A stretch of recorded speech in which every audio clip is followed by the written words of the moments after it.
Assalamu alaikum and welcome to the science class. Today we are going to learn chapter number 17, air. So turn to page number 176.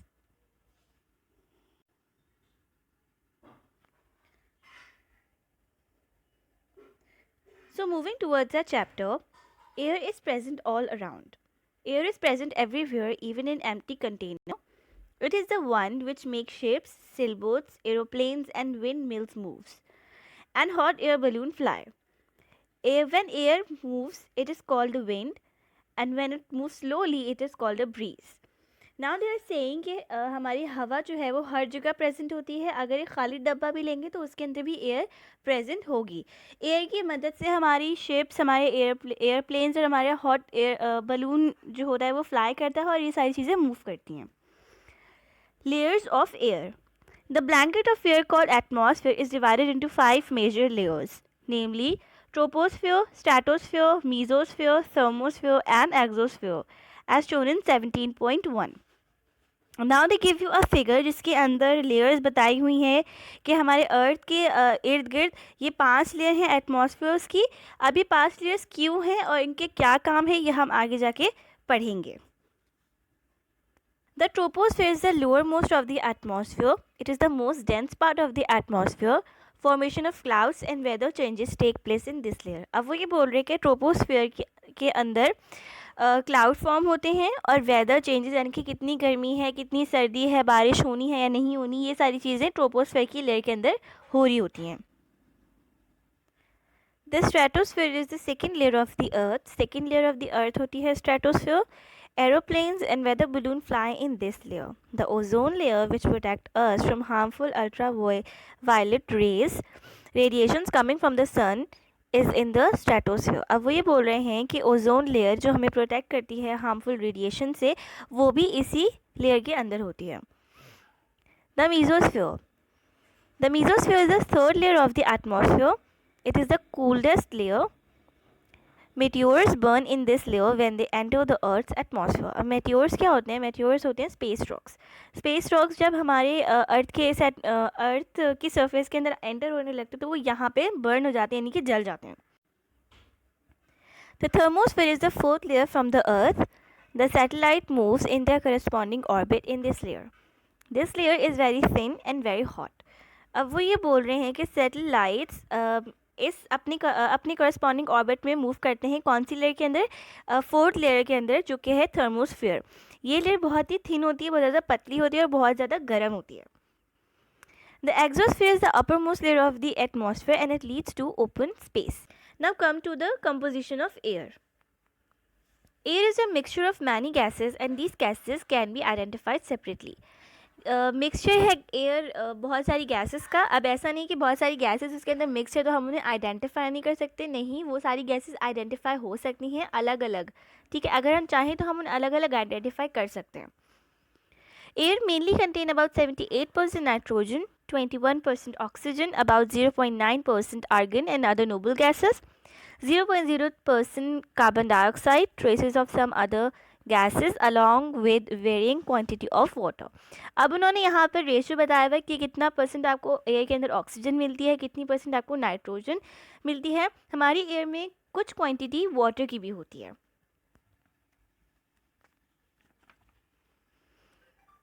Now oxygen. Oxygen support life and all living being inhale oxygen. Oxygen is used by living being to get energy from the food they eat. Oxygen is taken in through the lungs by the living beings which live on land. अब वो ये बोल रहे हैं कि oxygen बहुत important है human being के लिए. We all know this. और ऑक्सीजन हमें क्यों ज़रूरी होती है? ताकि हमने जो खाना खाया है, जो हमने फूड कंज्यूम किया है, उससे हम एनर्जी बना सकें. Worms and other living being which live in marshy areas like earthworm breathe through their moist skin. अब वो बोल रहे हैं कि वो लिविंग बीइंग जो कि मार्शी एरियाज़ में रहते हैं, जिसकी एग्जाम्पल उन्होंने अर्थवॉर्म दिए यहाँ पे, वो ब्रीथ करते हैं अपनी स्किन के थ्रू. ठीक है ना, अपनी मॉइस्ट स्किन के थ्रू ब्रीथ करते हैं वो. Animals living in water breathe through special organ called gills, जिनके एग्जाम्पल में आ जाते हैं हमारे पास फिशेस. जो फिशेस होती हैं वो अपनी गिल्स के थ्रू ब्रीथ करती हैं, which takes the dissolve oxygen out from the water. Some animals like amphibians have both lungs and gills to breathe. अब एम्फीबियंस में दोनों होते हैं, लंग से भी वो ब्रीथ कर सकते हैं और गिल से भी ब्रीथ कर सकते हैं, डिपेंडिंग अपॉन द सिचुएशन कि वो कहाँ पर हैं उस वक्त, which enable them to live in water as well as on land. Plant breathe through small opening which are generally have on the lower side of their leaves called stomata. अब plant किस तरह से breathe करते हैं, stomata के through breathe करते हैं. Stomata कहाँ पे प्रेजेंट होता है, कहाँ पे लोकेट होता है, लीफ के लोअर साइड पर. Floating plants have these stomata on the upper side of their leaves. अब फ्लोटिंग प्लांट्स हैं तो वो उनका स्टोमेटा लीव्स के नीचे नहीं होगा, लीव्स के ऊपर लोकेट होगा, लेकिन लेते वो भी स्टोमेटा के थ्रू ही हैं. Underwater plants do not have any stomata. They breathe in dissolved oxygen through their epidermis. अब जो underwater plants हैं उनके अंदर stomata नहीं होता, उनके अंदर epidermis होता है. epidermis के थ्रू वो ऑक्सीजन कंज्यूम करते हैं, डिजॉल्व ऑक्सीजन कंज्यूम करते हैं. Oxygen support combustion. Burning can only occur in the presence of oxygen. Nitrogen. Nitrogen is a major component of air. Nitrogen is use by us to prepare fertilisers. अब nitrogen use होता है किस चीज़ में, fertilisers बनाने में, which provide vital nitrogen to plant. Nitrogen is a non supporter of combustion and is filled in electric bulbs. मतलब कि नाइट्रोजन कंबस्शन को, बर्निंग को सपोर्ट नहीं करता. Carbon dioxide. Carbon dioxide is a minor but an important component in air. Carbon dioxide minor है लेकिन important है. It is a non supporter of combustion and when inhale in excess it cause suffocation. अब वो ये बोल रहे हैं कि ये भी नॉन सपोर्टर है कंबस्शन का, यानी कि बर्निंग को सपोर्ट नहीं करता, और अगर ज़्यादा मिकदार में इसको हम कंज्यूम करेंगे तो हमें सफोकेशन होगी, यानी कि हमारा दम घुटने लगेगा.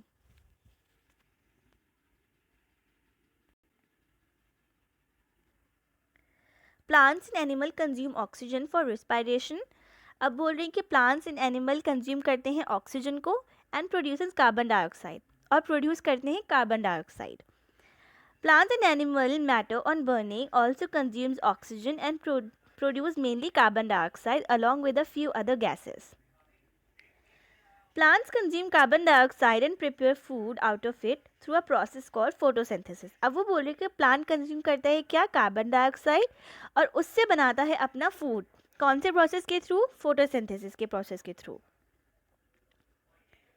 Water. Air contain water vapor.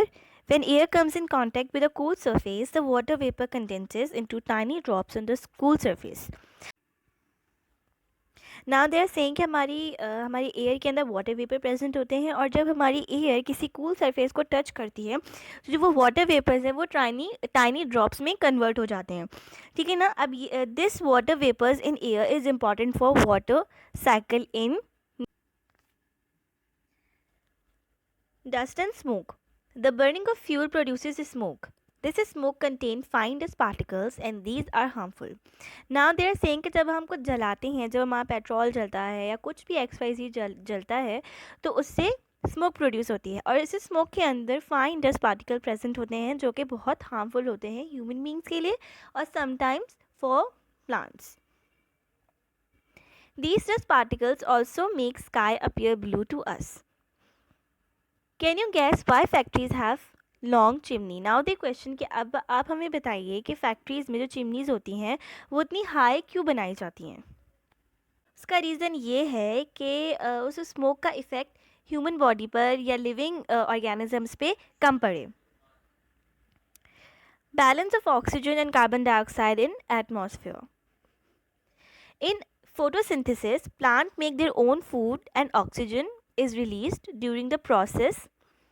अब वही बोल रही कि फोटोसिंथेसिस के प्रोसेस के थ्रू प्लांट्स अपना खाना खुद बनाते हैं, अपना फूड खुद बनाते हैं. कैसे?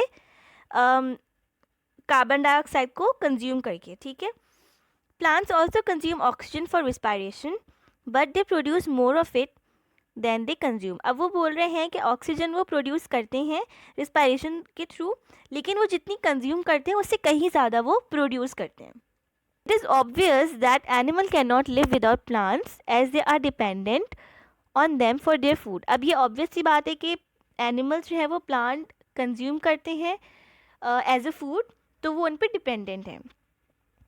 But plants also cannot survive for long without animal as they need carbon dioxide to prepare food which is released by animal. अब वो ये बोल रहे हैं लेकिन जितने डिपेंडेंट एनिमल्स हैं प्लांट पर उतना ही डिपेंडेंट प्लांट है एनिमल्स के ऊपर. क्यों? क्योंकि एनिमल्स जो है वो कार्बन डाइऑक्साइड प्रोड्यूस करता है और कार्बन डाइऑक्साइड प्लांट कंज्यूम करता है. क्यों?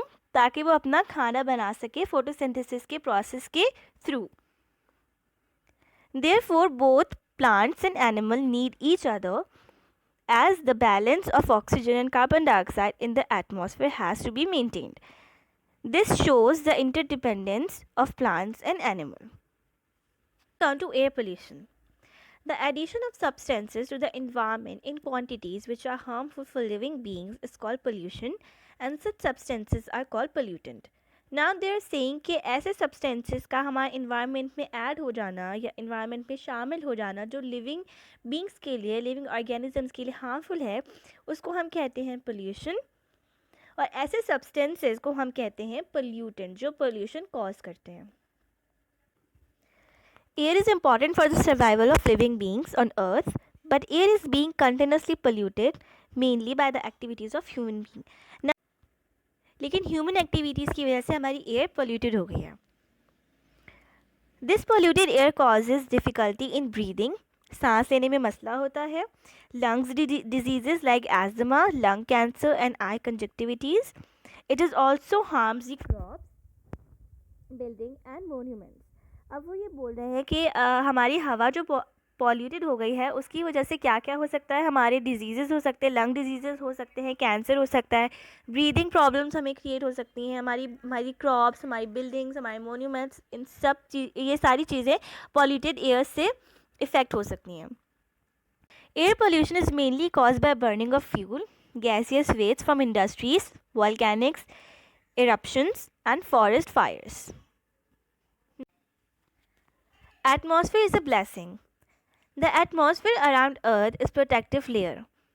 It maintains the optimum temperature of the Earth. Now they are saying कि atmosphere के around हमारी जो layers हैं वो important हैं. क्यों? क्योंकि वो हमारे Earth का एक temperature maintain रखती हैं. And always keep it conducive for living beings. The atmosphere prevents the sunlight from reaches the surface of the Earth from escaping, and thus it keeps the Earth warm. Therefore, it acts as a protective blanket around Earth. The atmosphere has an ozone layer around it. It protects us from harmful ultraviolet rays, which come from the sun. Exposure to ultraviolet rays causes skin cancer. अब वो ये बोल रहे हैं कि हमारे atmosphere के अंदर जो ओजोन लेयर है वो इम्पॉर्टेंट है. क्यों? क्योंकि वो प्रोटेक्ट करती है अल्ट्रावायलेट रेज से. अब अल्ट्रावायलेट रेज इतनी ख़तरनाक क्यों है? क्योंकि वो हमारी स्किन के साथ अगर कांटेक्ट में आ जाएगी तो हमें स्किन डिजीज़ हो सकते हैं. फॉर एग्जांपल स्किन कैंसर हो सकता है. All weather changes like rainfall, snowfall, cyclone, storms, etc. are caused due to the atmosphere. अब ये जितनी भी वेदर चेंजेस होती हैं जिनके अंदर आ जाता है रेनफॉल, स्नोफॉल, साइक्लोन होते हैं या स्टॉर्म क्रिएट होते हैं, ये सब किसकी वजह से कॉज होते हैं? एटमॉस्फेयर की वजह से कॉज होते हैं. Thank you everyone. This is all for today's class. From next class we will start our copy work.